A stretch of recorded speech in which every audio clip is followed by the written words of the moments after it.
Why is it every time I mute my camera, everybody doesn't We're say anything? starting Then I got to scramble to get back. Yeah, I'm gonna have to go, you guys. We're getting bad storms here, and I'm losing internet. It's like fluctuating. Well, you seem okay so far. No, it's not on this end. I keep losing everybody. Okay. Am I staying solid with you guys? Absolutely. Yes. You're perfect. It's got to be my internet, because like you guys are there for a minute and then it blanks out. Let me try it for a few more minutes and see what it does. I don't know what's going on.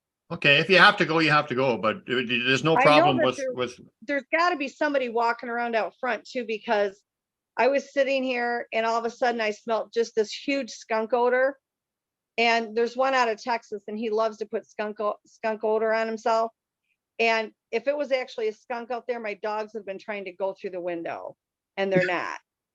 And I said, I'm thinking in my head, I'm going, okay, you could pull it back a little, that, you know, it's really strong, and it evaporated and I haven't smelled it since. Now I smell one that smells like swamp, and they don't all smell. It's just when they want you to know that they're there, you know? yeah. And I'm like, okay, I can smell it. And now that smells wafting away. So that could be where my interference is, but it keeps freezing all of you guys up. And then it looks like on my screen, like a metallic thing, and then it goes away. So I'm glad it's not doing that on your end. You're perfect on our end. Okay. Sasquatch interference. We talked about that before you came on. Yeah. So I'm not sure if they need me for something or what's going on, but I'm definitely getting it on this Maybe end. they just like to join in. Ask them if they want to join in, if there's anything they want to say to the public. Yeah, you talk to them all the time, Rob, and ask them if they Yeah, want to they give us a said no. message for the I just said what Mike said, and they said, no, you all say enough about us. Was that said in a funny way or in a positive way, or both? No, in a positive way. They were laughing. Oh, that's good. I have So- a question for Stephen when you have a break. Yeah, go ahead. Go ahead. I'm going to go grab a pop. Go shoot the question there, Beans. You do that, because I'm going to go fill up my soda as well. Oh, Go good. ahead. It'll be just us cool people. Okay, I'll be right back. So, how would you describe your relationship with the Sasquatch people, or with the whole story? How would you describe your relationship now? It's to me, it's good now. I don't have the fear that I did have. It's the second sighting. I was actually in the vehicle whenever I saw the second, and the thing that was upsetting to me about that was seeing how big it was, and then the fact that I saw it within just a couple of miles from my house. It was it would be one of the what people would describe, as the no head type. Are you familiar with that, where they have the real wide shoulders, kind of like the can you see that one on the wall over there? Yeah. It was that. I've heard of them quite a bit, of the ones with like 4 foot wide shoulders, which to me is like, here I am. That's like 28 inches or something. 4 foot would be like, I have to go back up here and be like, yeah. Well, the second one, way longer than that. That's just almost 3 times the size of a human. Yeah. The poster I have Go on the ahead. wall, that's a mama carrying a baby. I'm sorry, Arla. Go ahead. No, I was going to say, I know when Sadie brought the baby to the house that time, a friend of mine had said, when you see him, look at the trees and kind of a mental note on size and width. And I went back and measured, and she was 9.5, almost 10 foot tall, but her shoulder width was about 5. Mm-hmm. She was a big girl. Yeah, the one that I saw, it was what I used for size comparison. When I first started telling people about it, would be like a 1.5-year-old heifer, and the distance in between her front leg and her back leg, that would be the shoulder width. Yeah, they're massive. And huge, absolutely huge. When I first saw it, it was standing up, and then it squatted down. Did I hear you say no head? Is it because the shoulders are so big that the head seems small? Yeah. Well, can you see the poster that I have on the wall? Well, it looks like a house or something. No, it's not a house. All right, does that help? Oh, yeah. All right, it's carrying a baby. She is. Where Now was that's- that taken, that- Stephen? Is that a real picture or is that just somebody drew something? No, that's a real picture. That's a real picture? Yes, sir. Let's see that again. I'll turn the light on. I'll turn the overhead light on where you can see it. You ever seen anything like that, Arla? Oh my God. You can actually see the hair on top of her head, but you really can't see a defined head. And that's a baby she carried to the side there. Oh, I can see that. So the elbow's kind of Yeah, the elbow sticking at the out. elbow, and then the hand or the arm is on the chest, kind of thing, right? Yeah, I believe she's actually walking away. Or Now, That's an is that actual your photograph. photo? Do I now? Is that your photo? Yes. Yes. so you That's a actually photo witnessed from- that. That's actually a game camera picture. That's from the area that William and I call Ground Zero. Okay, so I'm going to assume that you checked it before and after. So there Yeah, was nothing there afterwards. yeah. That's basically in a field where that was at. I can send a before and after photo. I can send you the photo before that, and then I can send you that photo, and you can do a comparison. So it's just an open field, and then this bean is there. Yes. Well, that's what we did. What we started doing was several years ago was we would put out treats and game cameras, and we use fun size Snickers. We've told it before. That's what we use for bait to play the game. Can they come in and take the Snickers without the camera going off? So because they really don't like surprises. So No. we made it a game, and this is how we've got a lot of game cam pictures by doing that. So back to you defining or describing your relationship. Would you say they are your topic of interest, or are you friends with them, or what is that? How would you describe your relationship with them? Well, I would describe it as a friendly relationship, especially with these around here, around my house.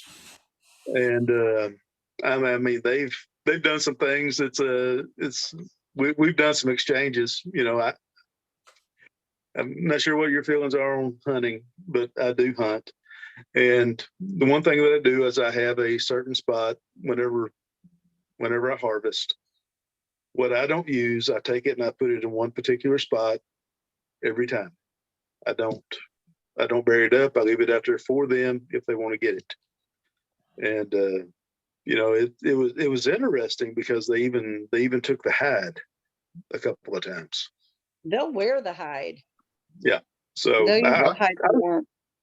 Go into Yeah. a little more detail on what Bean said. So what is it about the relationship that makes you think it's a friendly relationship? Give us some examples of what, I mean, they've well, to do that, they've never done anything that's bad to me or my family. And one thing that I've done is I will mark my territory, so to speak. I go outside. I don't have neighbors I have to worry about, so I can go outside if I need to for a bathroom break if I want to. And I do that a lot just to kind of mark my territory. But I mean, I've had them throw rocks, but they've never hit me. I've had them throw rocks, try to get my attention and stuff like that several times here in the yard. yeah. I even have a recording of it happening once. And they've actually left fingerprints on the car hood one time. They took a deer out of an ice chest one time. Robin, you said that they'd had a tough week, so that's why they. Yeah, they did. I was asking them, and they said they meant you no harm, but they were hungry. Yeah, I want to point out too, that with Stephen, what I find with him, and when we've talked, it's a respectful relationship. It's a mutual respect between them and with Stephen. He respects their boundaries and they seem to really respect his. And I think that that's why it works. You Yeah. have to have that mutual respect. It's not a matter of tolerating each other. It's a matter, if you don't have respect for them, you absolutely cannot expect them to have respect for you.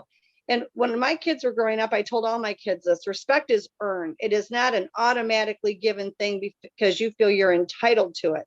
You earn respect. And in Stephen's case, and Williams as well, and Daniel's, that's exactly what they've done.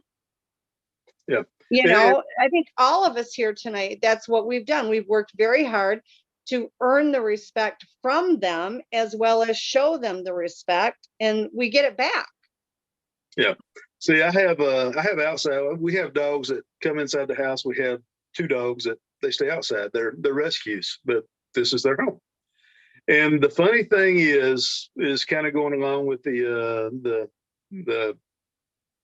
I don't know. I guess the relationship that we have is with the the dog that we call Seven. She's a collector of bones or skulls or whatever. But what's funny is a lot of times during the winter, it wasn't this past winter, but the winter before, I got to noticing that a lot of deer legs were showing up in the yard, and the deer legs were broken, they were cut.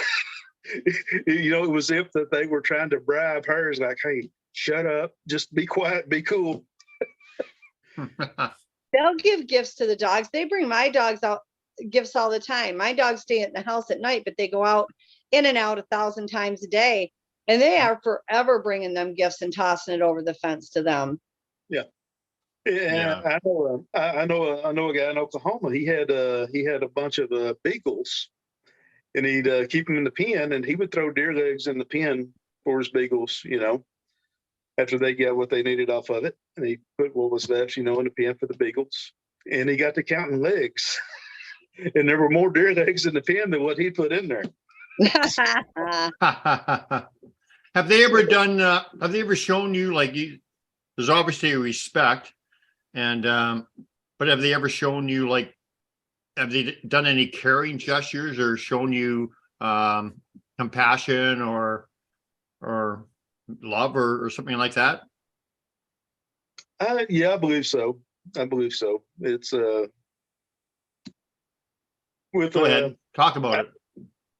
I don't know, with some of the gifts that they've I've received I've received a few gifts through the years, you know, really not very many, but I guess to tell a funny story on me was, there was a deer that got hit on the highway, so I took the deer and I took it to the power line, where I always take anything for them, and I set a game camera up, and I had it where it would record 15-second videos. Well, for the first, early on, my game camera got moved and pointed up toward the sky. But prior to that, I had been putting golf balls out along the tree line here in the yard, and I would put, I don't know, 2 or 3 golf balls out. And the only golf balls that they would ever take were the ones that were the cleanest, I guess, the ones that were most white. And after I took that deer that'd been hit on the highway and I took it to the power line, I set it out and I set the game camera up. Of course, my game camera got pointed up the sky, so I had over 500 videos of the sky, 15-second videos to go through with nothing on it. Somewhere between day 7 and day 9, the deer was taken from the edge of the power line into the woods, probably about 30 yards, no drag mark, and it got picked clean. And one of the golf balls that had disappeared, I don't know, I guess a couple of months earlier, was left where the deer had been. Yeah. So yeah, that sounds very, very typical. They also wanted you to know that they had taken it, because you would obviously make that connection, right? Yeah, That's another very time cool. another time I actually had a black snake that was left in front of my truck. It was dead. I don't know. I'm not exactly sure how they killed it, but it was dead in front of my truck. And I another put time it, was I a put deer. a game, I put a game camera out one time. It was right after I had met Igor and he was insistent, oh, you got to put a game camera out. You got to put a game camera out. And I said, I'm not worried about it. Like I see him enough. I don't have to do a game camera. Oh no, we need this evidence. I'm like, okay. I put it out there. They buried it. They went and got brush and put it on top of it and buried the game camera. But while they did that, I got two pictures. One was of a finger in front of it, and the other one, it must have been a female standing next to it because I saw the shape of a saggy breast and you could see the nipple on it. Well, I've And that seen was those all I pictures. got. Huh? I think I've seen those pictures. You've shown Yeah. me, haven't you? Or yeah. Yeah. And then they buried it. They took all kinds of brush and sticks and stuff and buried it. Well, they said, you know better than that, Robin. I know. Yeah. They said, you're an idiot. And I said, yes, I am. Yeah. They were But just the snake- reminding you that you knew better.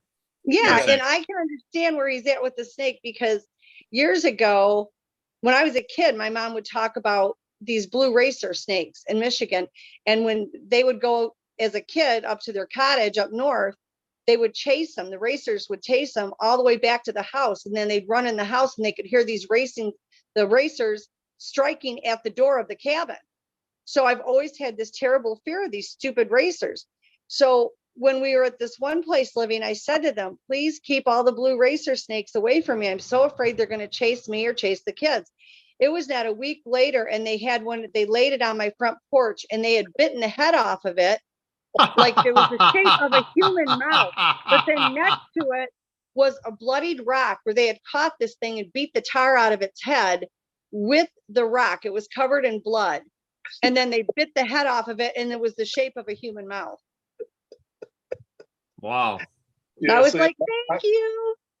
yeah, I know a guy who was is a friend of William and me, and he was around the gravel pits down in the Falk area, and he was just out in the woods looking around, and he was looking for snakes because he thinks they're fascinating for some reason, and as he walked past I think it's a mud puddle.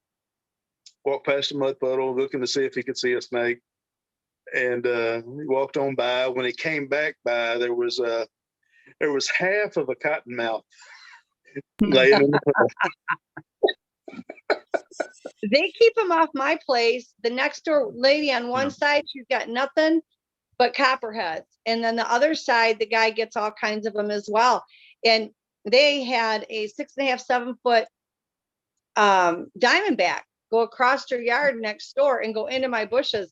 And I've asked them since I got here, please keep the snakes away. And that thing never came onto my property. I'm the only one that doesn't have a terrible snake problem. I don't trust it, but yeah, I mean, I had one black racer that came and that was it. And we had one, when I first moved in, we had a small rattlesnake that went under my air conditioner unit.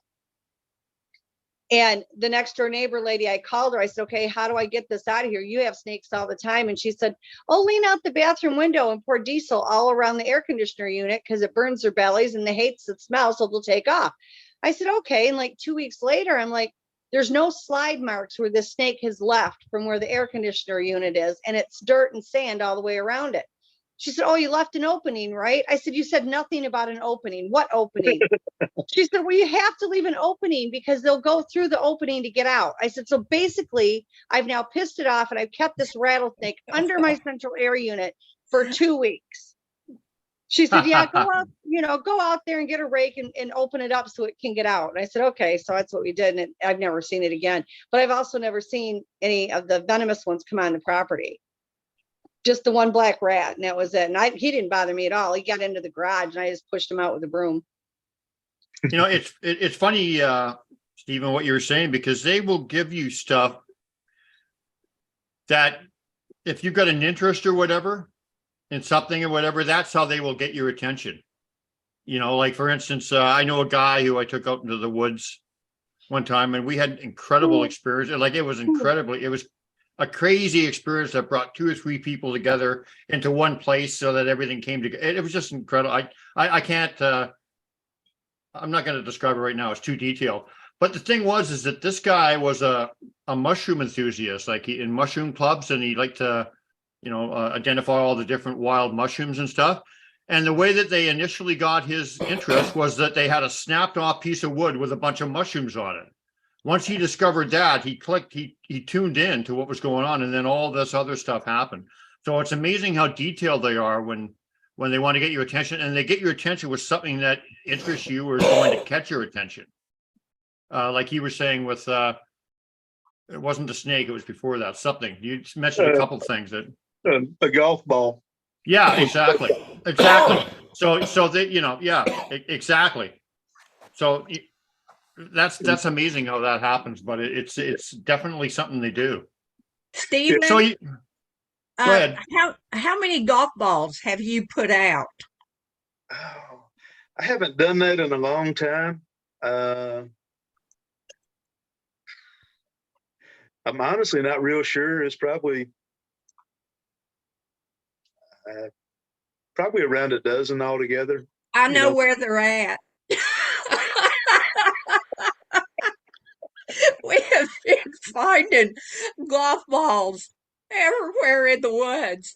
And I had some friends were here, and we were walking one of the trails, and she found a golf ball on the trail in the woods, and she picked it up and she said, "Oh my goodness, look." And I said, "Well, you got a gift."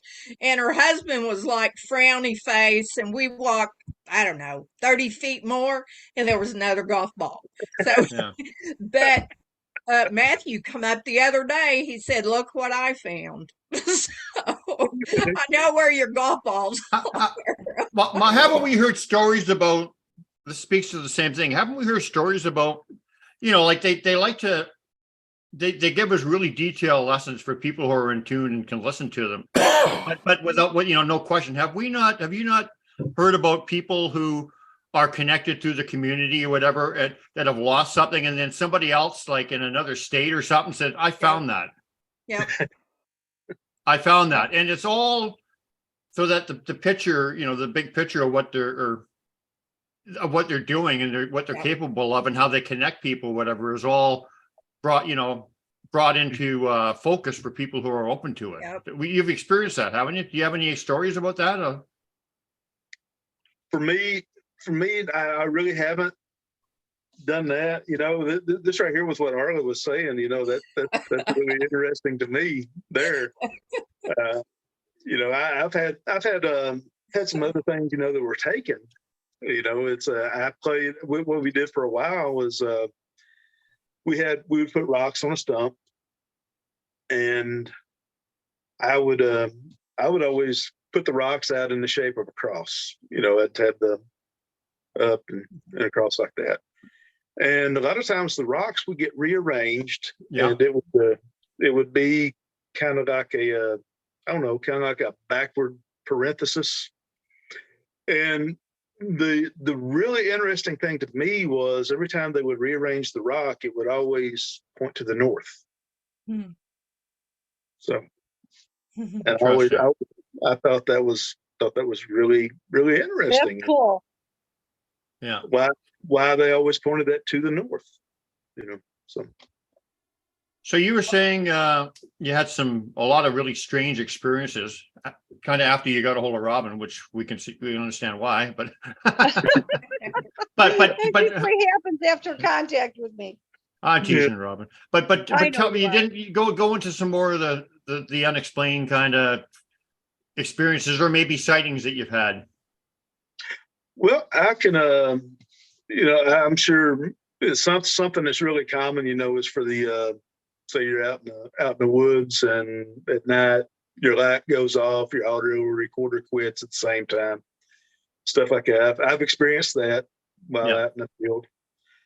Probably the one that was really eye-opening to me was a couple of years ago. I was with a couple other researchers, and we were around Mena, Arkansas. And me and one researcher walked off by himself, and I was standing on a bridge with the other one, and we were having, it's real common for the small stuff to be thrown, like little bitty pebbles and things like that. We'd heard a tree knock, and what really got me on that night right there was we could hear something running through the brush, through the leaves, making a big noise. And at the time that it should have come out into the road, I turned my light on. There was no more noise, and there was nothing there that we could see. And it's kind of like, okay. And I mean, I've talked to some other researchers about that. I mean, some of the researchers, they're more along the line, flesh and blood only. Yeah. And whenever you get down to it, it's kind of like, yeah, I know exactly what you're talking about. I experienced that with so and so. And I'm not going to go ahead and call anybody's name out, but I know some flesh and blood people that's all you're going to get from them is flesh and blood people publicly, but they've experienced the same thing as well, or when you're out in the woods and you all of a sudden you hit this wall of, okay, this is as far as we're going this way. Whatever's there, I don't need to go that way. I'm going to go the other way. Yeah, they give you subtle hints. Yeah, probably one of the strongest ways that I've ever experienced that. I was on the deer lease. It was probably January or February one year, and I was looking about moving a stand for my dad and putting him in a different area where I knew it'd be a pretty good spot. And I'd been out there for a few hours. I was cutting limbs back, opening the trail, going back and forth on a four-wheeler, making sure I had this trail opened up where, you wouldn't be getting hit in the face with a limb and stuff like that. And I finally got to the spot, and I thought, this would be a good spot. I mean, you'll be able to see to the left and be able to see to the south. And I was standing up on the four-wheeler looking at it, thinking, yeah, this would be a good place to bring the stand into. And it's like you snapped your finger. And I got cold chills. And I couldn't get out of there fast enough. I drove out of there thinking I'm going to be seeing something here any second. But so in other words, they were giving you a strong hint that, oh no, you're not putting it here. Yeah, and I didn't. But I guess there should have been a little more. I guess I should have paid a little more attention there. I remember I was using rice bran to put out, to try to for the deer, and I'd ran out of that and couldn't get a hold of any more. So I did have a bag of sweet feed, which is you give your cows. So I put about 25 pounds of sweet feed out one night, and when I came back the next morning, it was all gone, all of it. And I get to the pile and I'm looking around and I'm thinking, man, I don't see any deer tracks around here. I don't see any coon tracks. What in the world? There should be some hog tracks, and there were no hog tracks. But 25 pounds of sweet feed disappeared in one night. Yep. It's also interesting to note that you probably didn't see any Sasquatch tracks, but they were probably the ones who took it. Yeah, that's pretty much what I'd have said on it, was. Yeah, We've had that happen inside the house. Pat and I have gone and gotten a 50-pound bag of dog food and a 50-pound bag of mini pig pellets because we have mini pigs. And I don't want to put them out in the garage because then it brings the mice, which brings the snakes. So I put them in the pantry, and I've gotten up the next day, 3/4 of the bag of the mini pig pellets is gone. And over half a bag of the dog food is gone, because I've always told them I don't mind sharing, but leave enough for our animals as well. So what they do is they take 3/4 of it. So I've got a friend that lives in western Oklahoma, and he had a similar experience going on with a dog, and he was keeping feed and just an automatic feeder for his dog. And he got to noticing that his dog kept getting skinnier and skinnier, and the dog food kept disappearing. Well, I told you what they do with the cat food out here. Ooh. It's ridiculous. They take it all out and fill their bucket with pine cones. I'm like, and no pine cones can get in there because of the mesh on the top and the sides of the pens. But they Yeah. take it, and then the cats are thin, and I'm like, good Lord, I'm giving them like 50 pounds of cat food a week, Yeah. you know? I think a lot of the behavior that, and I know Arla was talking about this when I first met her or whatever. She was a big mentor of mine right in the beginning and got me started off. I think my heart was always open. So kind of, I think heart-wise I was ready, but she gave me some pointers and some advice and some of the things that they do. And one thing that she said, and I think that this is from when they were had a relationship more with the First Nations people or the Native Indians, that they would share and trade with each other. Oh yeah. And kind of the half and half kind of thing, right? Yep. They So barter. yeah. So, well, or they will take half and leave you half. So I remember Yep. one time I had this bag that I was hiding from my gifting tree, way off trail and whatever. And, nobody human would go around there. And I had it tied shut. It was actually a plastic bag, and I don't want people getting pissed off because I would always take them out afterwards, right? But I tied it up with a plastic bag, and I had a box of cookies in the bag, right? Those cellophane boxes of cookies where they have like the trays in them and they got like 4 rows of cookies kind of thing. Mhm. So I left it there. The next day I went back, or a couple of days later, and I saw the bag still all tied up to the tree and whatever, and thought, okay, I guess it didn't do anything. But something made me open the bag and look inside anyway. And now that and I know it was them telling me to open it up, but you get to realize that after it happens so many times. So I opened the bag up, and I looked inside, and the top of the cookie box was slid open, right?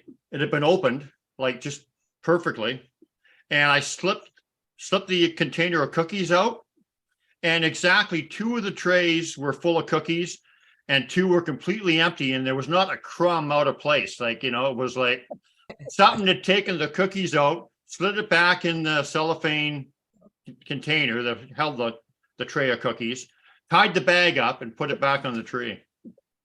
Brian, they used to give me possums. I'm not kidding you. I would feed them and they would bring me possums. I had this, it was an old rabbit cage and that had a door on it, and I would put food for them in there, and then I would put snaps all around the doorway so it couldn't even be opened 1/8 of an inch anywhere. And I would have the plate in the cage. I would go out the next day, the plate would be gone, the food would be gone, the snaps would have been taken off and put back on in a different position, and a live possum would be in that cage every morning. There's no way that possum could get in there because there was no way for it. With the snaps on it, it wouldn't open enough for the possum to get in. I'd have to pour this possum into another type cage or crate to go take it. And I'd take it a few miles away and let it go and say, tell your friends, don't come back, they'll grab you, But every day I had a fresh possum. Wow. And I would ask them why. And they said, because you fed us, now we're feeding you. So apparently I look like the Beverly Hillbillies. Sometimes Yeah, if but you're possum's supposed to be good. I've never had it, but it's supposed to be good. That's what they said. My grandparents ate possum. Possum I love coon. Yeah, I love possums. I think they're adorable. I never wanted to eat one. Like I have one, actually I have 2 now that come up on my porch every night wanting to be fed. And of course I feed them. And so I have one, his name is Percy Possum, and the other one I haven't come up with the name yet because he's kind of new. So yeah, we've got 2 of them, but I've never tried to eat them. Sometimes Percival, when you're addressing him Well, yeah, when it gets into trouble, the one time he got we went out to eat and we came home and I hadn't fed him yet, and it was later than we had planned. And he was waiting on the porch because he was waiting for his food, and he wouldn't get off the porch so we could get in the front door. Like he just sat there. I finally had to take a rake and kind of I didn't hurt him by any means. I just pushed it up against his butt and pushed him off the porch because you don't know if they're going to try to bite or not. And they got those needle sharp teeth. But Why is it that when you're giving somebody heck, a kid or it's always like not Billy, it's William, or or Yeah. Percival. Like you always give the proper full name, and you're in Yep. trouble, right? When you hear I that. did that to my kids too.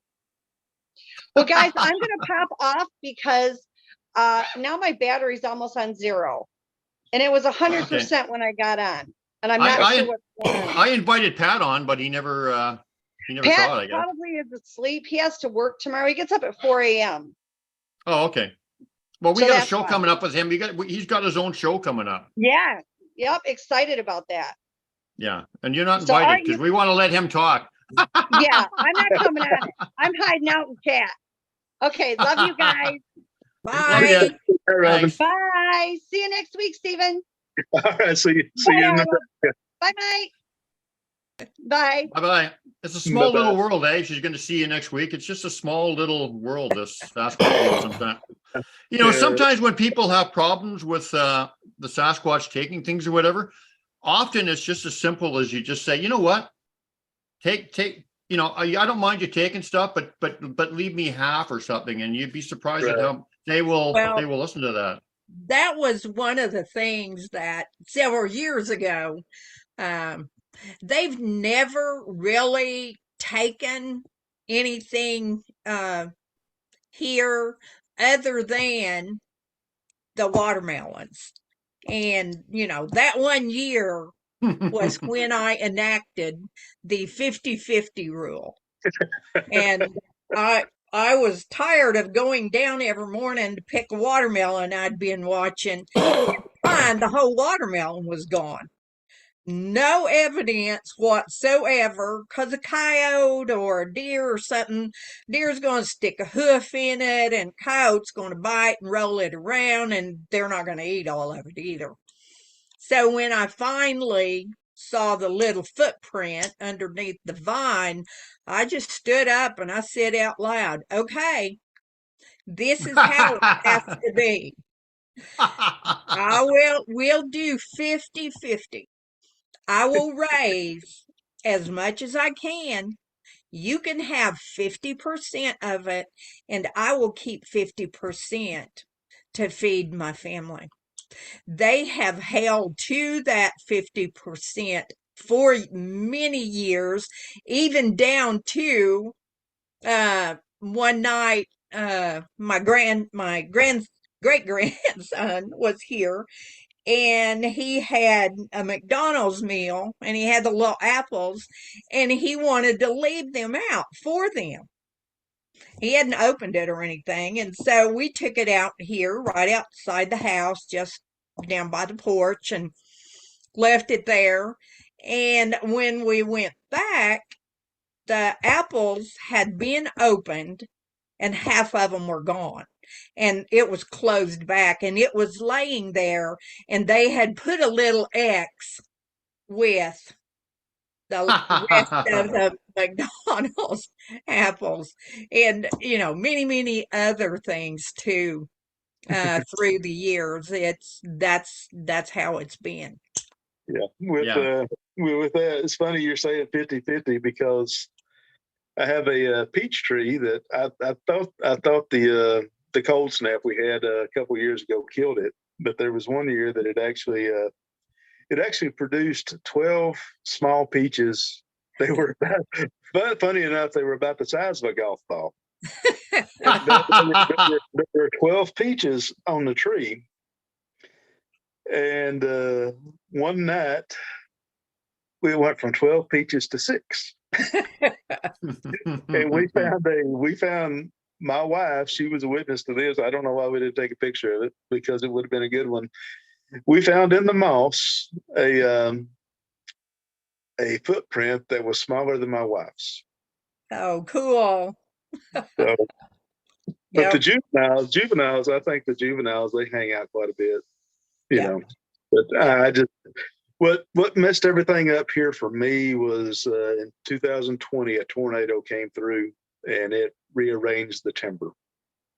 Mm. And since then, getting to see one has been a rare thing. We still hear the vocals and other stuff like that, but it seems like that made them shy. Mhm. Maybe they couldn't hide anymore. They have a safe place to hide. Yeah. Well, it's recovered real well since then. You know, it didn't tear everything down. It just it took me about 3 months to get it all cleaned up. So but it seems like it changed everything up, because I would have there for a while. I was seeing him at least 2 or 3 times a year. It's always in the springtime, which is the interesting thing around here where I'm at. The springtime is always the big activity. And Arla, if you want to go to Fowl, we need to do that late in the year, probably October through Okay. December, Okay. because that's when things are actually really active there. How far away are you, Arla? Oh gosh, not very far. I live on Lake Eufaula, Oh, okay. Well, you so got to get over yeah, there then. yeah. You got to. I've been down around Honebby. I've camped down there for years. There's been so much that's happened down there. Uh, yeah, it's crazy. But yeah, I'm not that far. Well, you start hanging out with Arla, Stephen. Your relationship with him is going to completely change. Maybe not. They're going Maybe. to. No, I mean for a good way. I mean, you could get into the connection, the spiritual part of it, and all that kind of stuff. Well, they already brought me these golf balls, so Well, that's even deeper stuff. Yeah. I have to tell Matthew. I know where the golf balls came from. You know what? Because we're talking about it on this show and whatever, and put it together, that is the kind of stuff that they do. That really is the kind of stuff that they do, and it does not surprise me. And they could have done it just for this opportunity to talk about it here. That's how detailed and how amazing they are, and how much they could see into the future, and which is Exactly. I mean, my understanding, Stephen, our understanding, Mr. Beans and Arla and myself, and our experience is that time is not linear for the Sasquatch. Like there's the past, the present, and the future don't exist for them. Linear time is actually an invention of man, just to have a point of a starting point and a series of events or whatever. It's just our invention. But the Sasquatch, they don't live by those rules. So Yep. I was going to ask you a question, since you know, you're not that far away from the reservation that Barry Webster's on. That's probably less than 500 miles or 400 miles, something like that. And he has this great thing where he prays to the Sasquatch people and for the Sasquatch people. And then that tuned me into this whole faith and spirituality thing. And some people carry around a really strong prayer game. I was just wondering, what is your you know, your experiences, your vision of spirituality? You meant like a man of faith, or? Yes, I am. I would describe myself as a Christian. I go to church. I teach the Bible. That's where I'm at. You know, I know I've never met Barry, but I know he's that way as well. You know, he's also a believer. The way that I am, I think. You know, so, but that's what that is. And for me, it's for me, the reality of them being around, you know, that's not surprising at all to me. You know.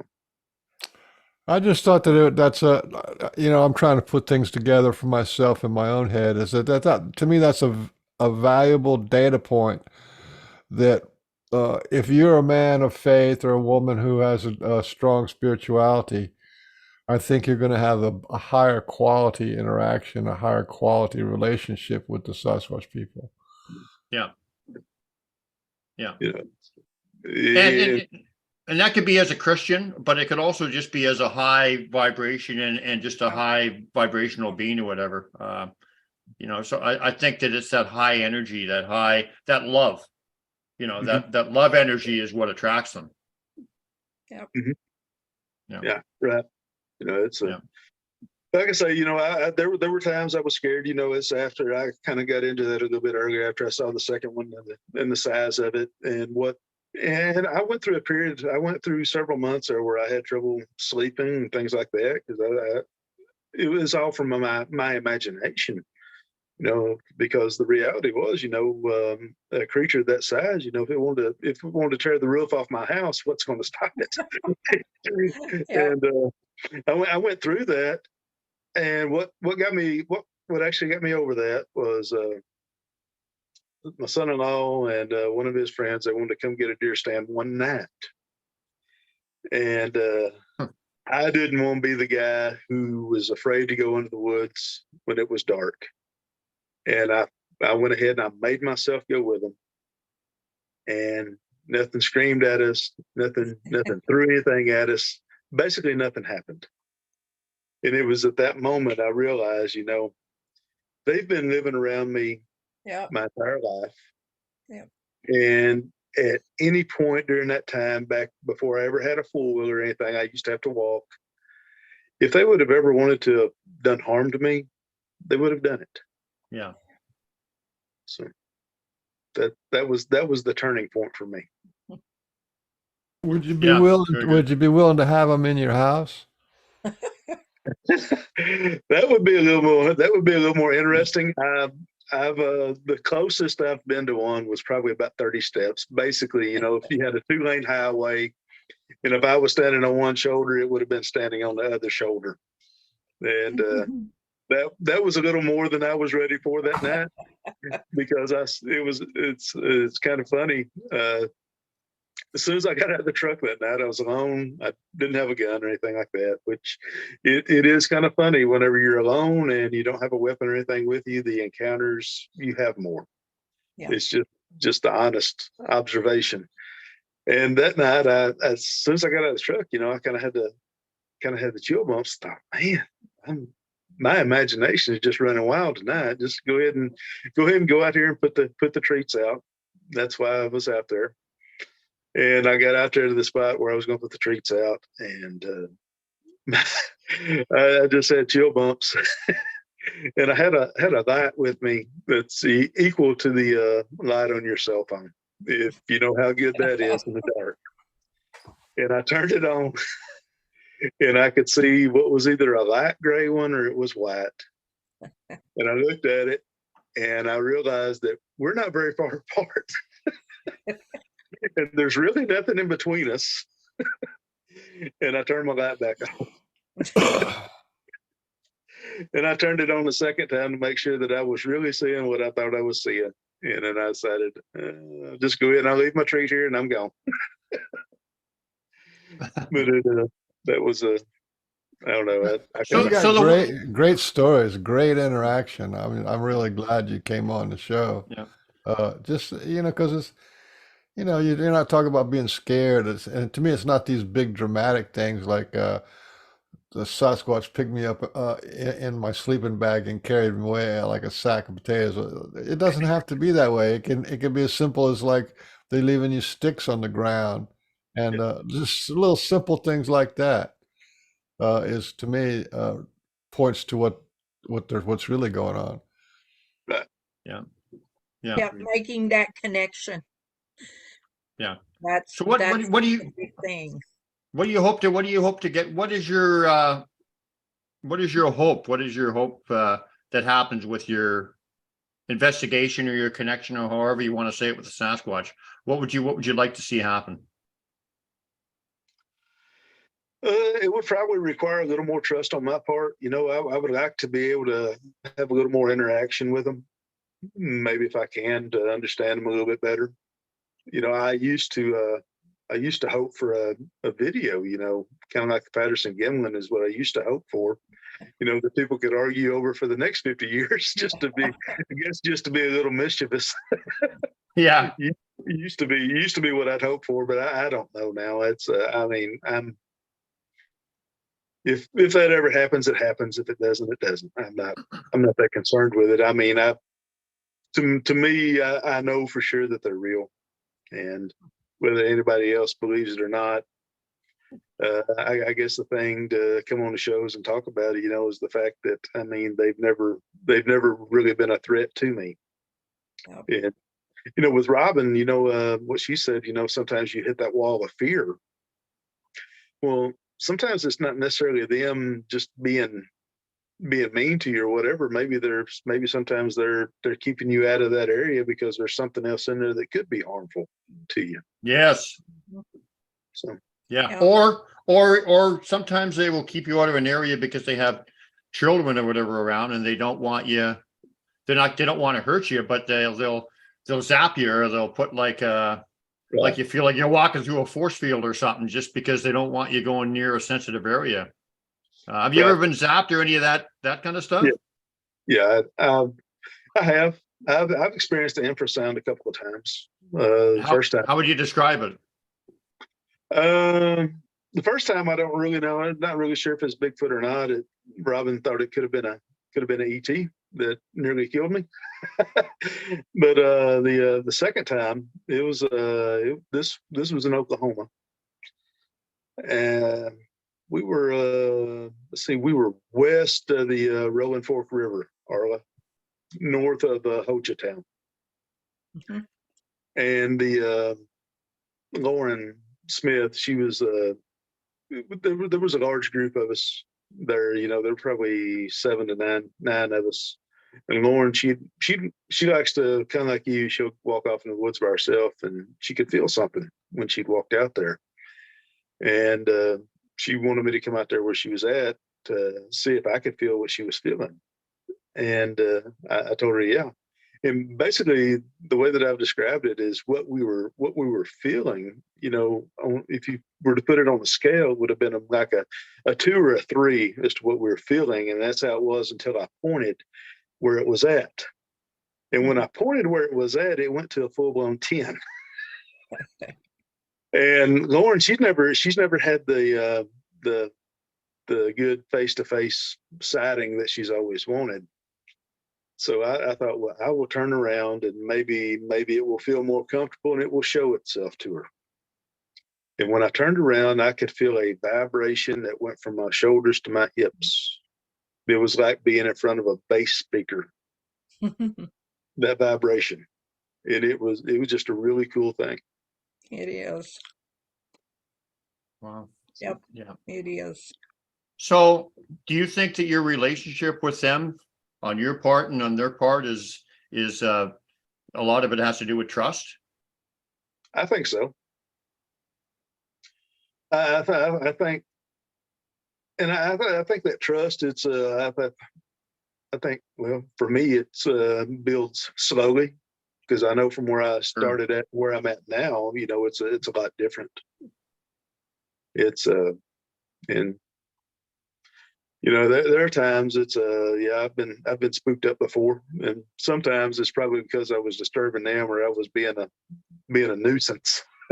But, I mean, there's nothing quite like having one answer you from like 75 yards away and you're not prepared for it. Yeah. Sometimes some of that stuff is to test your fear factor, because if they're working with you and teaching you and whatever, they won't work beyond your fear level. So sometimes you're just testing your mettle to see how far that they can go with you, kind of thing. Right. Would you consider that to be a possibility? Mm-hmm. Yeah, I believe so. It's just like, to me, it's just like with the rock throwing. I mean, if you can handle knowing that the rocks, I've never been hit by a rock. I've never been close to being hit with one. And I've experienced rock throwing a lot of times. It's just, it's always pretty cool. And a lot of times it's the I don't know, I guess the energy that you can feel whenever they're around. Mm-hmm. Yeah. That's a really cool experience as well. And does it feel I don't want to put words in your mouth, but does it feel like a benevolent, loving, good, solid energy that's not threatening? Yeah. Whenever the Bigfoot are around, I mean, honestly, even though I've been scared, like I said, I believe that was on me. But yeah, it's always a good energy.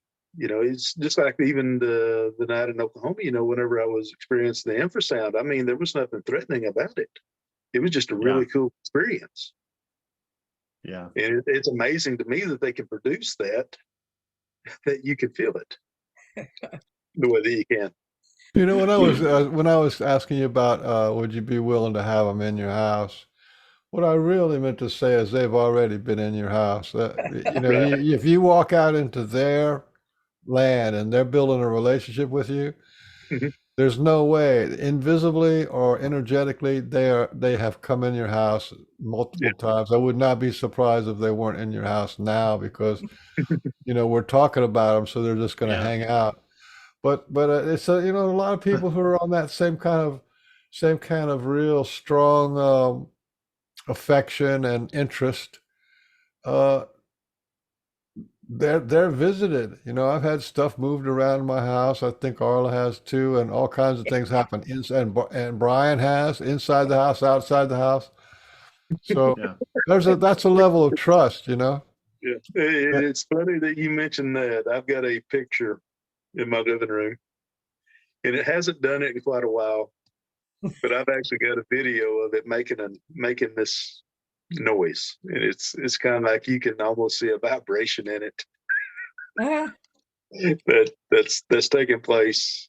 And I do a show with some other folks, Weird Realities, on Yeah. Friday nights.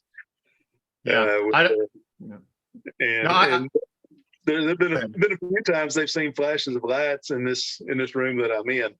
We were doing the show, so I just want to tell you this, Stephen, just so you'll consider it or whatever. And I've told this a million times, and so it's going to be very, very short.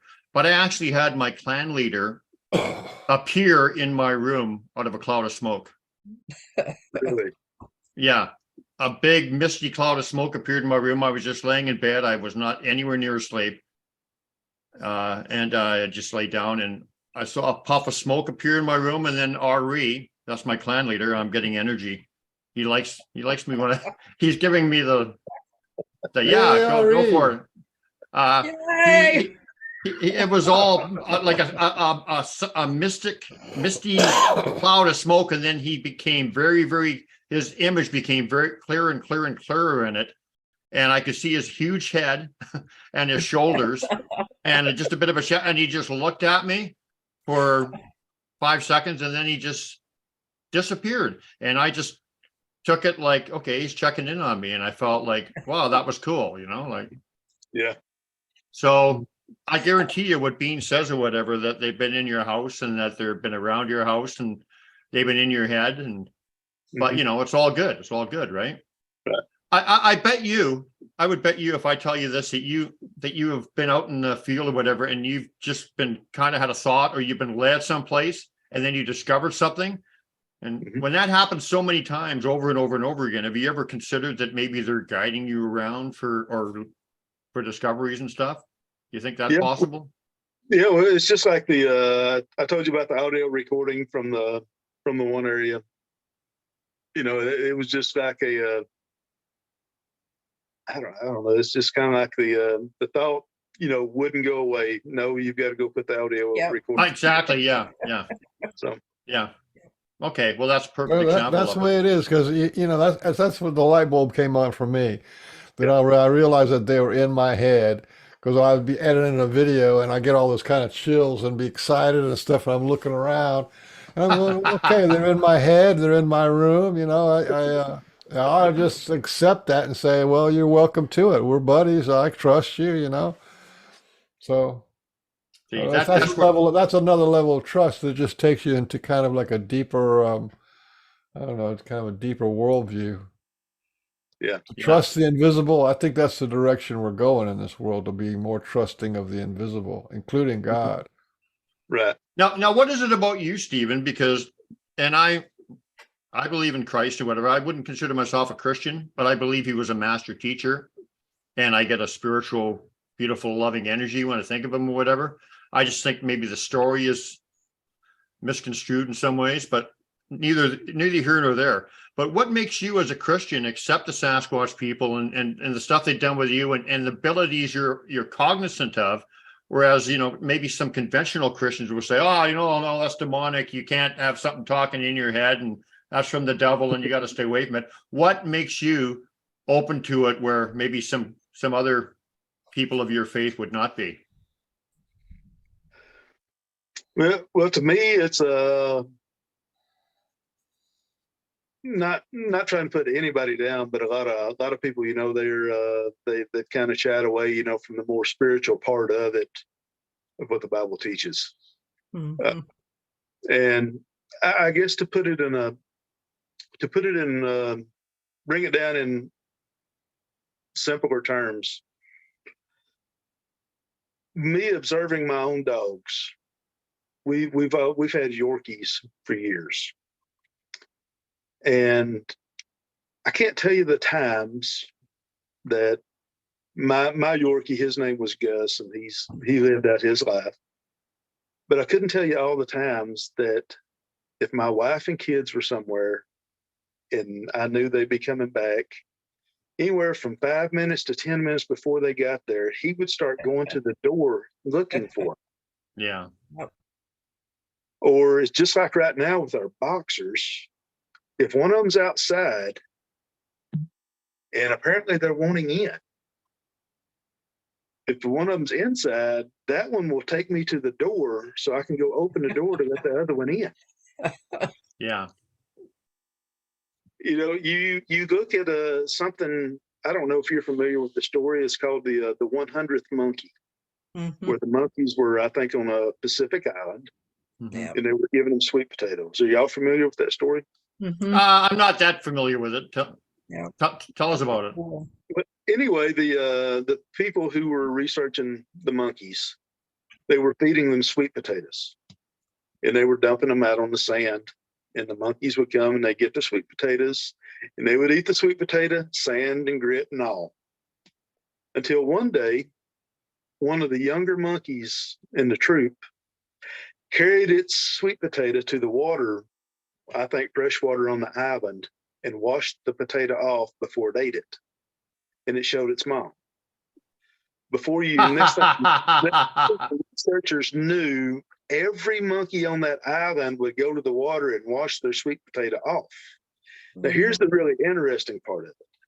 On another island that was like, 30 to 60 miles away, that have never had contact with the monkeys on this island where they started washing their sweet potatoes, all those monkeys started washing their sweet potatoes. Yeah. How does that happen?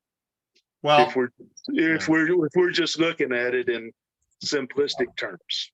the Sasquatch people, one of the things that they've taught me is that energy is a universal language, and energy, is many things, but telepathy is one of the big things with energy. So I think that they're communicating with each other, obviously telepathically. I Right. mean, how else could that be? Yeah. That's very revealing. Yeah. To me, the one thing that I'm convinced of is what little bit we think we know. There's a lot more that we don't. Yeah. Yeah. Yeah. And I believe that 100%. Yeah. Yeah. So it is the folk monster that's around where you are? Or what Yes. Yeah. the legend? The Falcon Monster. And, but there are, we actually live in Western Arkansas, Southwest, but Western Arkansas. And the entirety of Western Arkansas, probably from, I would say the entire western part of Arkansas where it joins up with Oklahoma, Yep. it's full. Yeah. Yeah. They're everywhere. Yes, it is. Yeah. They're everywhere. So, Yep. So I guess we should think about winding it down pretty quick, but did you want to, you've been doing some investigation into the folk monster, which we know is not one guy. But do you want to give us a few interesting anecdotes or stories about it, or legends that are kind of revealing? Or oh, well, it's for me, it's I've had a few sightings down there. It's one of the times William, when you have William on, it's my youngest daughter and William's son Reese. They were with William and me and his son and my daughter. We were out one night, and we actually there's a place on Mercer where I've seen the eye shine before, but Reese and I, we actually had a sighting. It was a mother and two babies, and now she was on all four. I didn't get to see the babies. I didn't get my light up in time to see them, but now Reese saw the two babies that were with her, but I saw her. Now she was big. It's she probably would have, the top of her back would have been up around my chest. So that's one of those. It's just a fascinating area, and I guarantee you, whatever wants to hide in there can hide in. It's people always talk about the jungles of South America, but here in the southern part of the U.S., we've got a lot of jungles of our own. Yeah.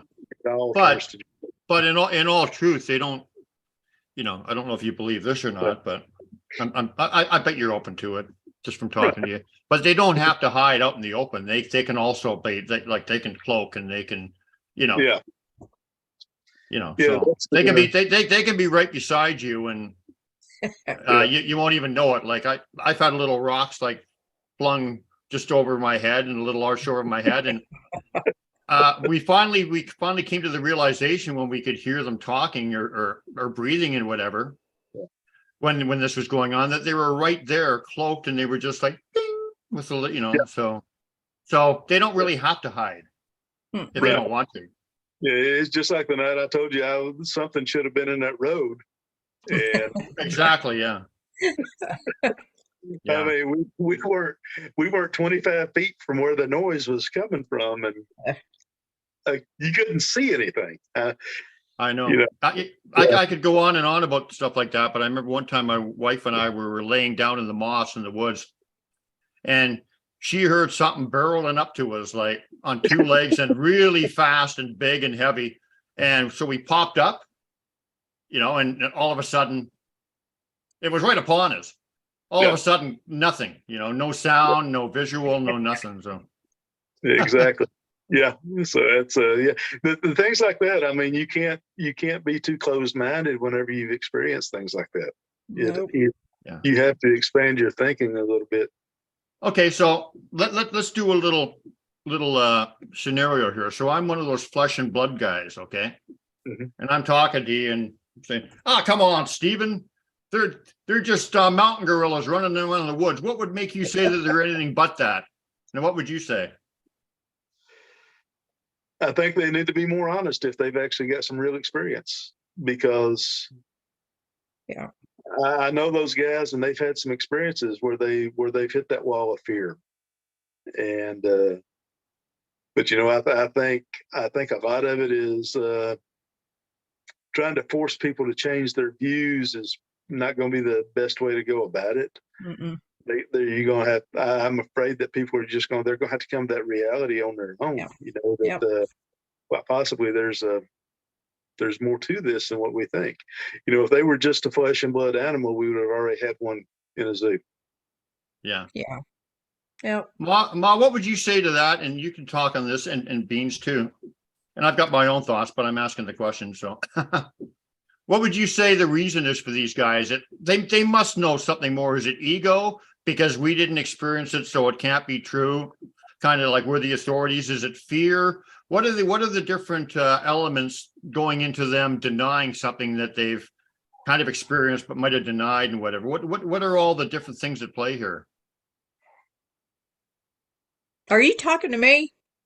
Stephen or you? Yeah. Why are they? Why are they? Are you even talking? I don't understand what you're saying. Okay. Why? Okay. These flesh and blood guys are the guys who refuse to believe any of the stuff that we talk about. Yeah. Some of them have experienced some of this stuff, but they might not have understood it. But why are they in denial about all of this stuff? Is it ego? Is it fear? What's going on with a lot of these guys? Yeah, I would go with this probably fear, the peer pressure. It's yeah. Because when they've been in that camp for so long, they're surrounded by other people who are in the same camp, and if somebody wants to break away from that, it's not always an easy thing for them to do. It's not. Yeah, and I think the ego comes into that too, because they say, well, I've been doing this for 30 years, and their heart's not in the right place. So the Sasquatch aren't going to show them anything or give them anything real significant, but their ego says, well, I'm the expert. So They got to be full of crap.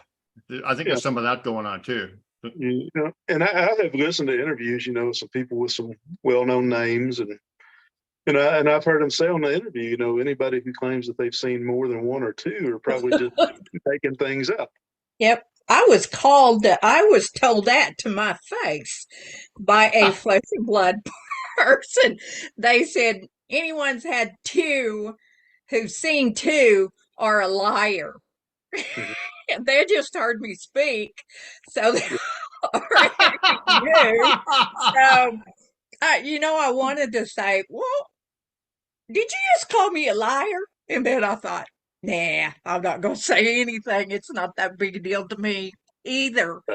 But I know several flesh and blood people personally, Mhm. and I know that they know there's more to it than what they're telling people. And Right. at one point, some of them were openly talking about there's more to it. And then because they weren't accepted by what they consider their peers, they just totally changed their story. And I point blank asked one day, they had actually had a healing by their association of being around this group of Bigfoot for quite a while.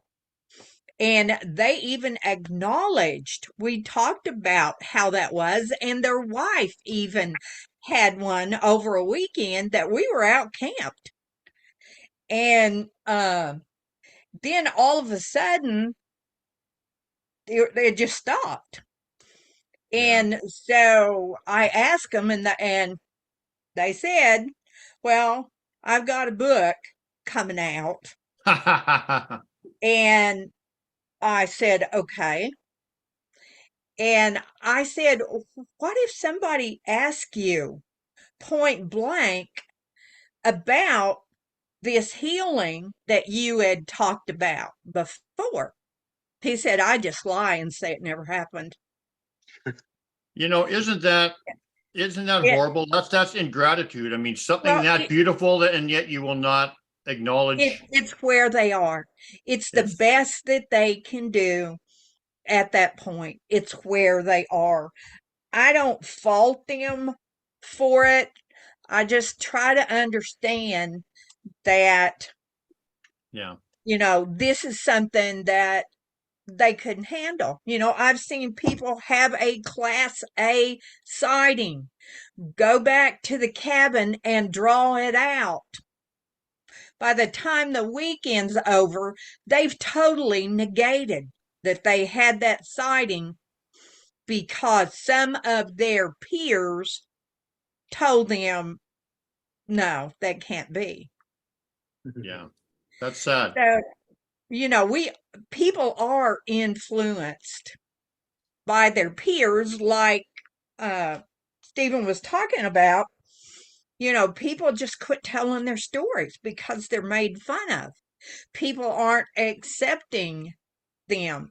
And so it comes down to, who are your peers? Who are your friends? Who is supporting you, and what's their belief system? Right. Yeah. And the one thing I'm thankful for is that people are opening up and finding there's a whole lot of us out there with an open heart and an open mind to get to experience all this awesome stuff that's going on. Yeah. Yeah. You know, And go ahead, Steve. Go ahead. that's one thing that I've noticed with some people. You know, they're they're not they're not they're not to where you and Robin are. You know, with that, but they do have an open mind now. They're willing to listen to it. They're willing to Yes. listen to the solid researchers who told about, the flesh and blood creature that they saw, but they're also willing to talk about the orbs that they've seen or the Yep. missing time that they've had Yeah. and Yeah. some of the other things that have taken place. So and they're not met with the ridicule that they once were. No, and You know, it's so much better now than it was when I came into this several years ago. It's so much better. I mean, there's that faction is still out there, but their voice isn't quite as big now right. uh, as it and used to be. that's totally due to the pork and bean show. Of course, of No, you course. know, when you look around, there's a whole lot of groups and a whole lot of shows that it's like Bigfoot and ghost, or Bigfoot and the paranormal, or Bigfoot and UFO, and they're just including like because that's where people's interests are. They want to know about the paranormal, they want to know about UFOs or the past life or whatever, and they want to know about Bigfoot and Dogman. So. Uh, I I think that's really helped because I think what we need to do is get into our pudding heads that we are in a dimensional, we're energy beings in a dimensional reality, and that's kind of like underpinning everything. You know what I mean? Yeah. Uh, and so that rational material reductivism is pretty much a dead horse. You know, it's not doesn't have any legs, can't really go anywhere. You know, we have Can't a good ex- friend. Go ahead, can't Bean. explain what it can't explain the nature of reality, which is spirit. Mhm. Yeah. You know, we have a very good friend of the show. He's been on a number of times. You guys know Carter Bouchard?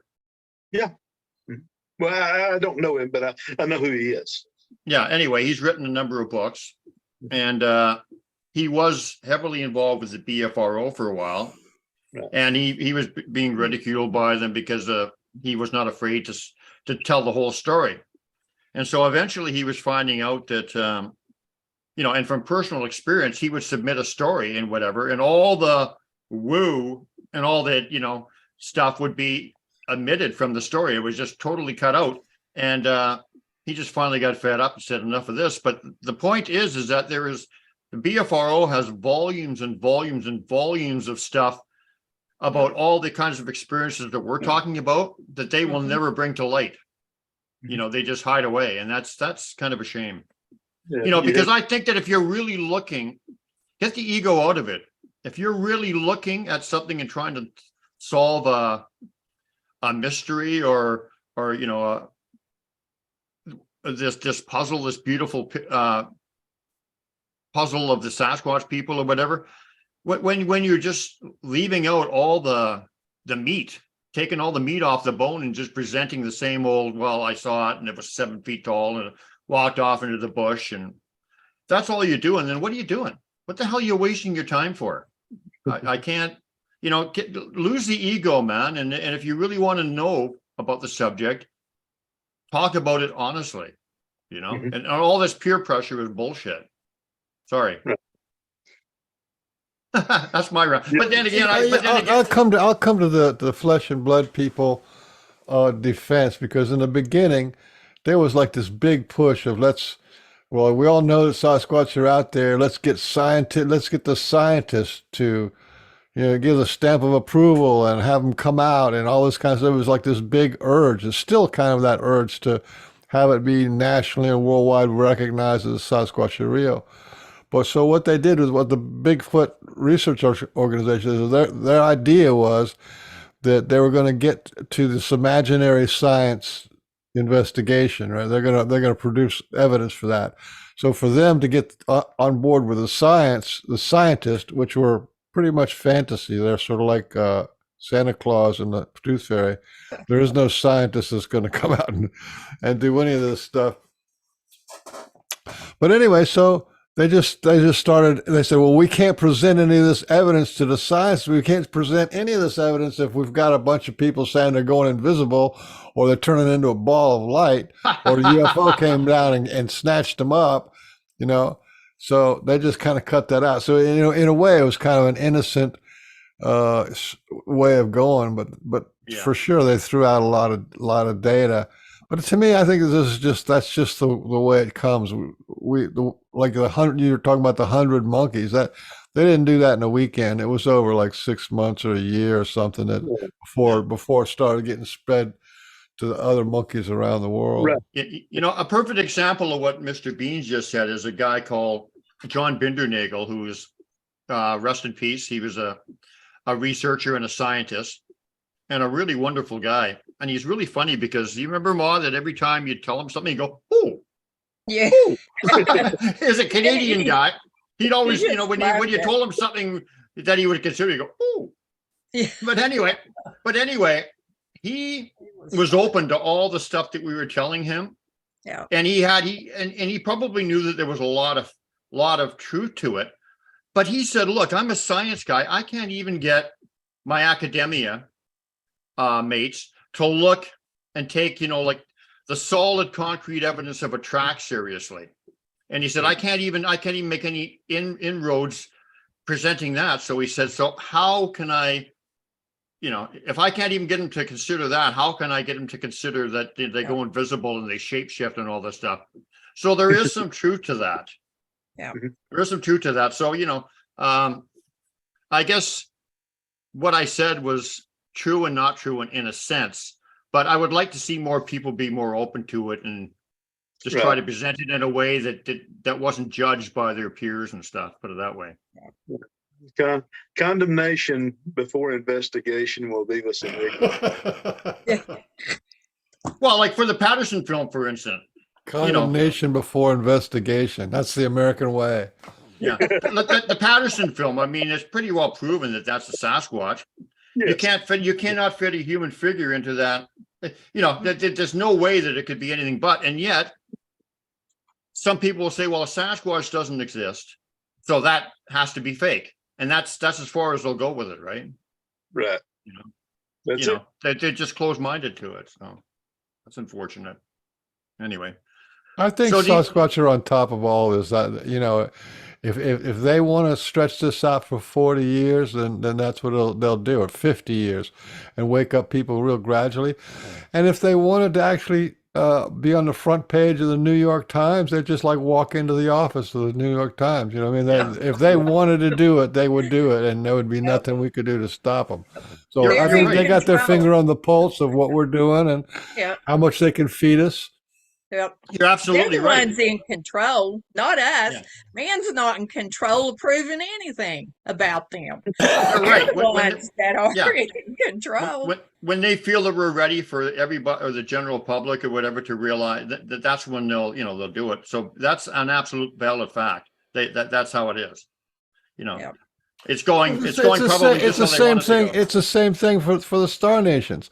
I have seen Yeah. many photographs of the sun with this object, right? And then the way they photograph the sun every 10 minutes or something like that. There's this object and it's right next to the sun, right? And they say, oh, by the way, this object is 5 times bigger than the Earth, right?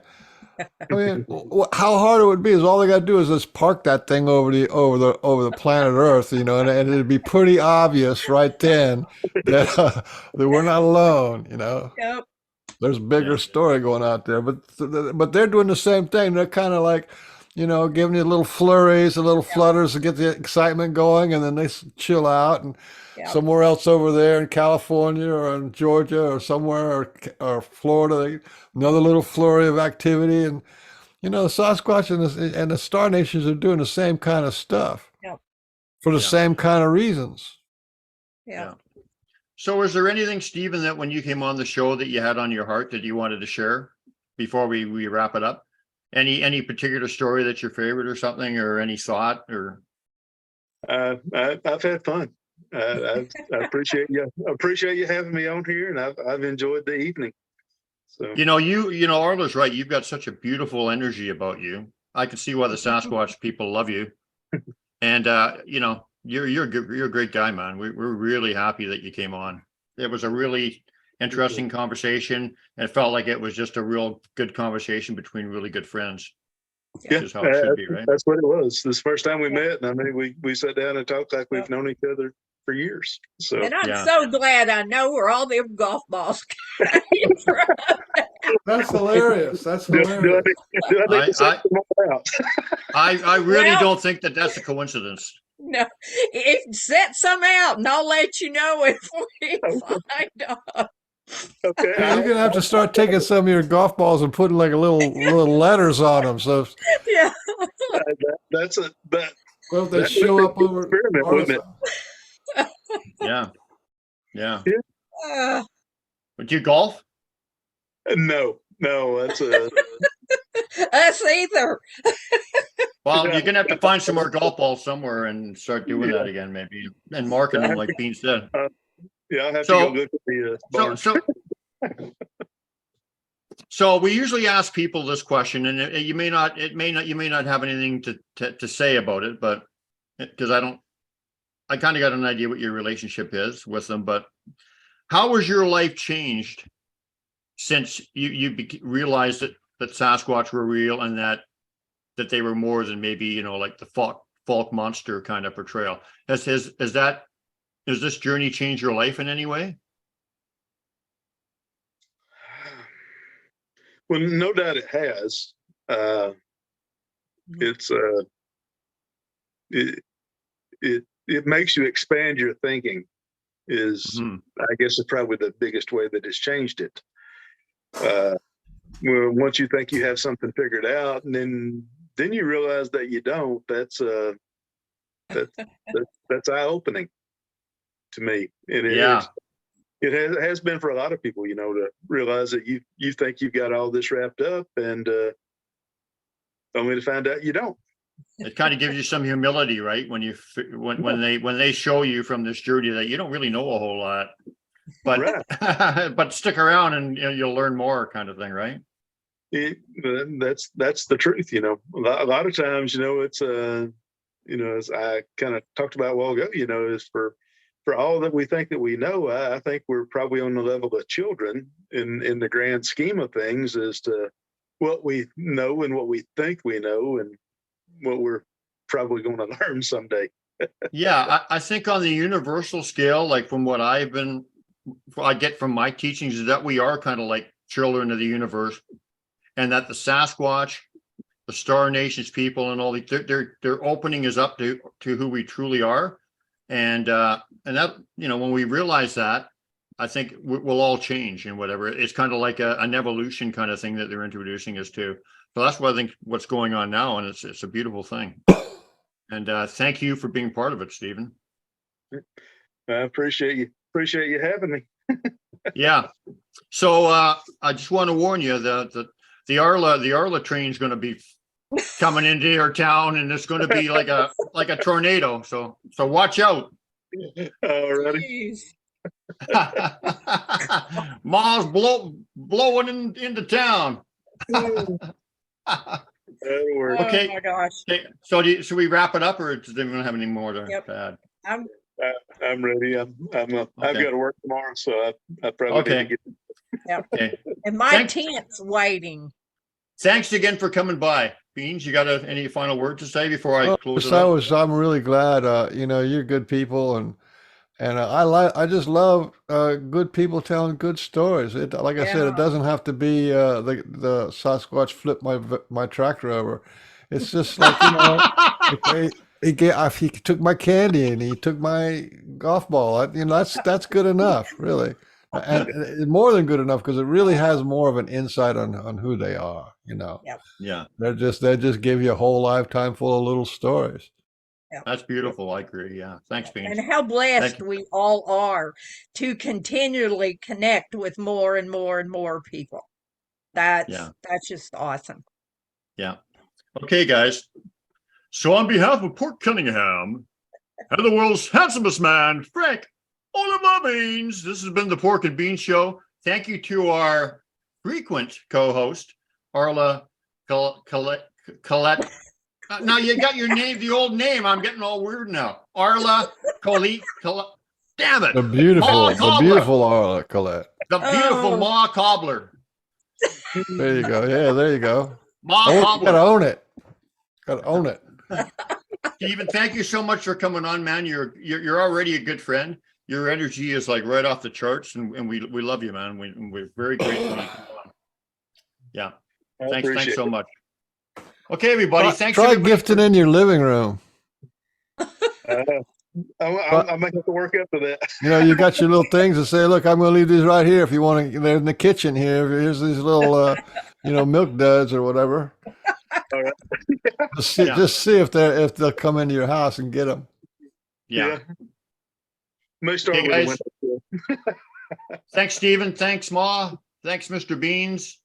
And thanks to everybody for watching. And we'll be back next week with another good show. We suggested everybody subscribe to the Pork and Beans Show, because we all the shows are on there, and we have a really good group that's open-minded, and nobody is judging anybody or criticizing anybody and saying Pork that and you're Beans full of. Show group on Facebook, and Yeah. subscribe to the YouTube channel. I mean, we Yeah. got Yeah. good content. Subscribe to our YouTube channel that well, it's actually our YouTube channel and my YouTube channel, and I've got every Pork and Beans episode on there. Yep. Good What? channel. Lots of good stuff. Yeah, Lots but of you're good part of stuff. the Pork and Beans Show, man. So it's kind of like whatever. It's my channel, okay. And I got every Pork and Beans Show on there, edited, and with and also a lot of the lessons and the stories and stuff that I've experienced with the Sasquatch. So there's a lot of really interesting, eye-opening stuff on there. And if you're interested in my book, you can find that on Amazon.com or .ca or all the Amazons all over the world. And it's called A Sasquatch Story, My Life with the Clan of RE. And it's I'm getting all emotional now. It's written from the heart, and it's written right from the heart of RE and his family. And I could feel him writing his influence all the way through the writing. So Yeah, that's something we didn't talk about. These guys are writing books. They're getting all the people who are getting touched and being moved by the Sasquatch people. They're out there writing books. That's we're gonna have a whole different generation of people who've got books from people who are friends with the Sasquatch people. Yep. yeah. Well, you just said Carter Broussard and Carter who else? Bouchard has a bunch of books out there. Graham McScheming. Graham McSkimming. Yeah. McScheming. McScheming. Mr. Scheming. There's a whole bunch of that. He's a rascal, that guy. What's that guy, Richard guy, that you're going to try to kick out of the group because he said something, he made a funny video? I didn't say I was going to kick him out. Yes, you did. No, you didn't. Somebody else did. They were shocked that he was talking. He called boys. he called Sasquatch a badass, and that was a blasphemy. And I got 2 books. 2 books. That's right. See, there you go. Hey, Ma, what are your books All the called? cool people are writing books. Feel left out. What's your book called, y'all? My Life with the Hairy People. And my children's book is Respecting the Water. There you go. So check all of that beautiful stuff out. And by the way, Stephen, I'm Canadian, so I make fun of, I'll do the all y'all, what y'all talking about. And, He is from South Canada, though. He didn't want to be too far away from us. Oh, I'm removed. Anyway, thanks everybody for coming, and we really enjoyed the show. Thank you, everybody. We'll see you next week, okay? All right. Y'all have a good night. Bye-bye. Bye-bye.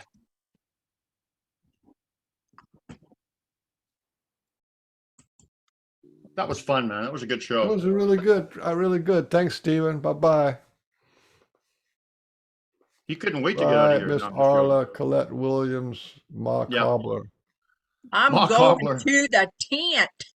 My tent's waiting Well, you got a tent set up outside? Is that what it is? permanently down in the woods. That's so nice. I live in in this neighborhood. So Yeah.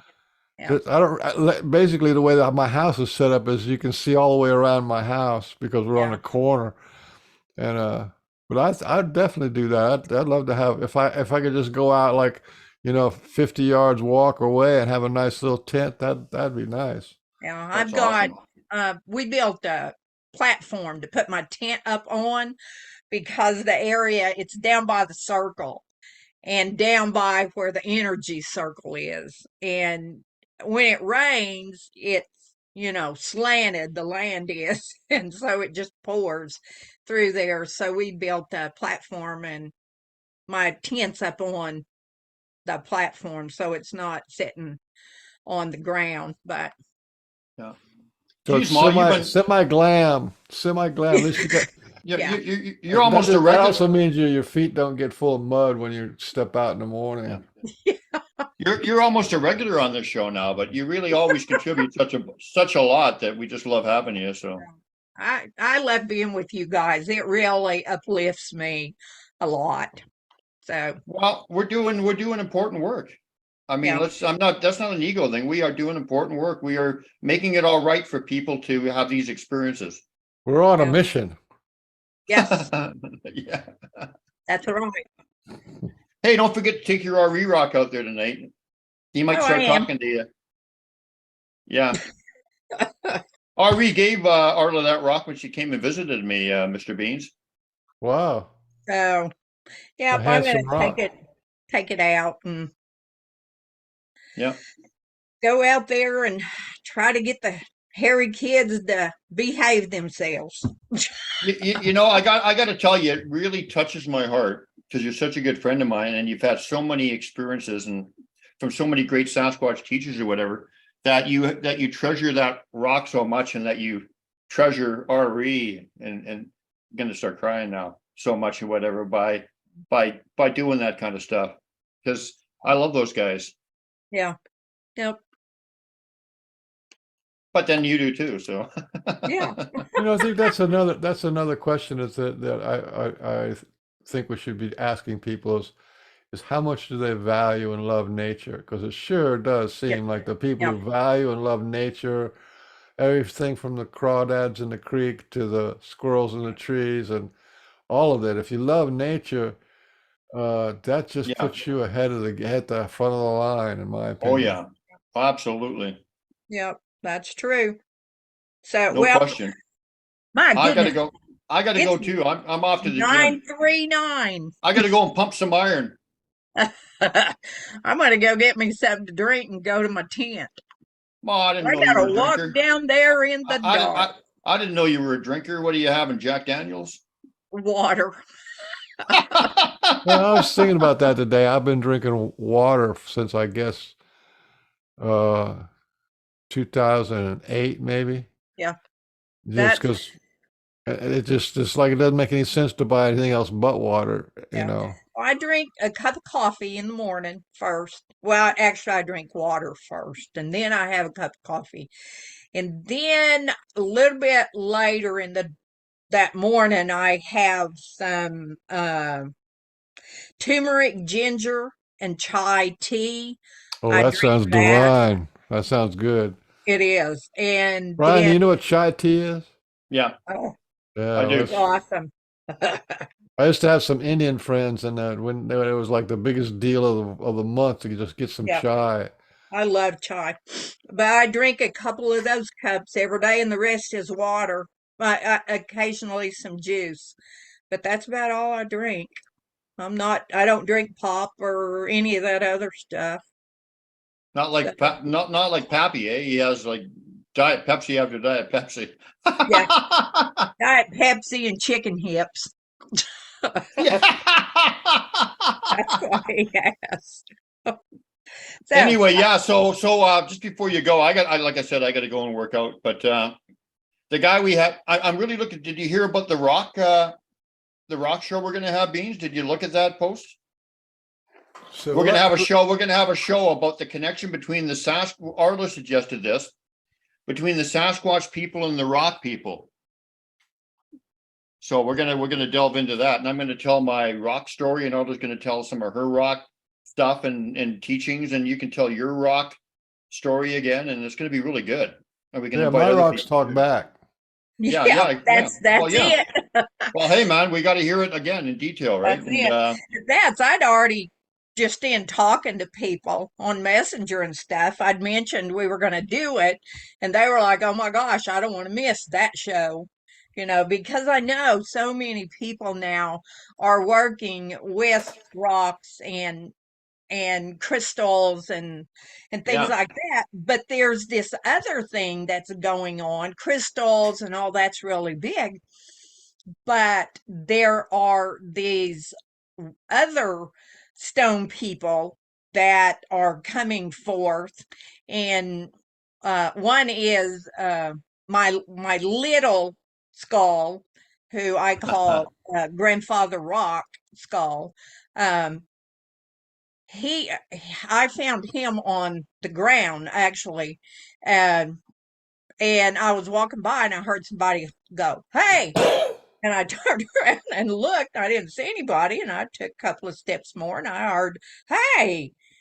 And I turned around, I looked, and then I looked down on the ground, and he was sitting on the ground right there, his skull. And I picked him up, and boy, he started talking.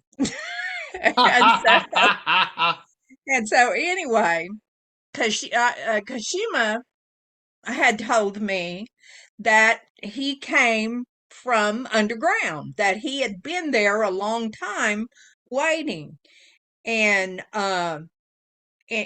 so I just knew that happened. Well, when I was doing some things helping to support the International Council of 13 Indigenous Grandmothers, we had grandmother Julieta Casimira, who was from Oaxaca, come and do a teaching over the weekend. And I had him with me and I showed him to her, and I didn't tell her anything about him. And she told me, she said, many things are being brought up from underground now to speak to us and to teach us things we need to know. So she Yeah. told me exactly what Kashima had told me.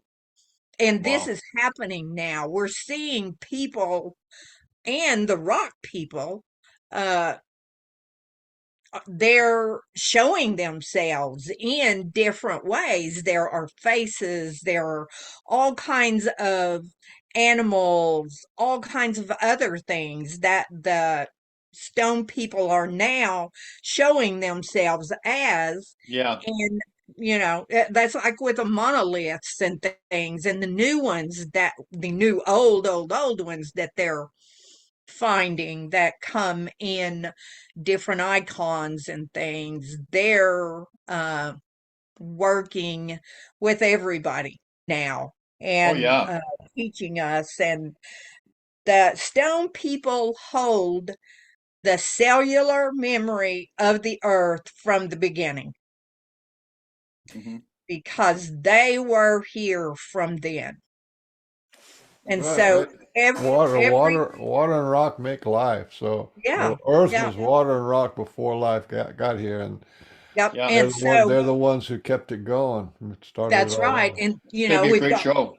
all these water teachers now too, or who, like Dr. Imuro and some of the others that have taught us so much about the water, and that it is our relative. It's not just something out there. Well, we So, we should oh bring the yeah, water You'll aspect into it too. you'll oh yeah, never find water on Earth that's not in touch with the rock. yes, yes, yep. Yeah. Well, I So, remember, I remember, I remember one time, as you know, Ma, they always give me little insights into maybe something that abilities or something that potential or whatever. But I've been seeing faces and rocks and whatever and yeah, personalities and rocks forever. I mean, I gave you one, and yep, you know that about me, right? yep.